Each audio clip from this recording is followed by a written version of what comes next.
मौसम के थपेड़ों से, झुर्रियों वाले हाथों से वह हल चलाता है। आने वाले दिन की प्रत्याशा में उपजाऊ मिट्टी को पलटता है। पानी नालियों से बहता है। जीवन देने वाली धाराएं उसकी देखभाल में प्यासी फसलों को पोषण देती हैं। वह जानवरों की देखभाल करता है। उसका स्पर्श कोमल और जानकार है। आदमी और जानवर के बीच एक मौन संबंध, दूरी से।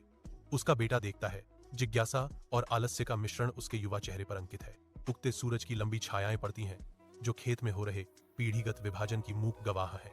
तेज धूप के नीचे एक सुनहरा खेत अंतहीन रूप से फैला हुआ है, जो प्रचुरता का वादा करता है। पृथ्वी की गंध हवा में भर जाती है। एक अनुभवी किसान अपने बेटे के बगल में खड़ा है। उनकी आकृतियां उनकी भूमि के विशाल विस्तार के खिलाफ सिलहूट है। बेटे का युवा चेहरा जिज्ञासा और थकान की एक झलक के साथ उभरा हुआ है, क्योंकि वह अपने पिता की ओर मुड़ता है। पिताजी, आप हर दिन इतनी मेहनत क्यों करते हैं, जबकि अन्य आराम करते हैं? बेटे ने पूछा। उसकी आवाज खुले में गूंज रही थी। पिता की आंखें वर्षों की मेहनत और ज्ञान को दर्शाती हैं, जो उनके बेटे की प्रश्नवाचक दृष्टि से मिलती हैं। क्योंकि यह भूमि हमें भोजन देती है, पिता उत्तर देते हैं। उनकी आवाज दृढ़ है। कल मेरे साथ आओ और तुम देखोगे। सुनहरी गेहूं के खेत सूरज की रोशनी में लहराते हैं, जैसे एक बेटा और पिता एक साथ काम करते हैं।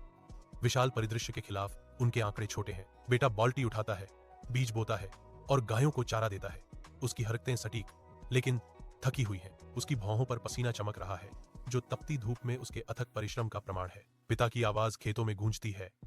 सफलता आराम में नहीं मिलती, यह पसीने, धैर्य और देखभाल से बढ़ती है। थककर बेटा धरती पर गिर जाता है।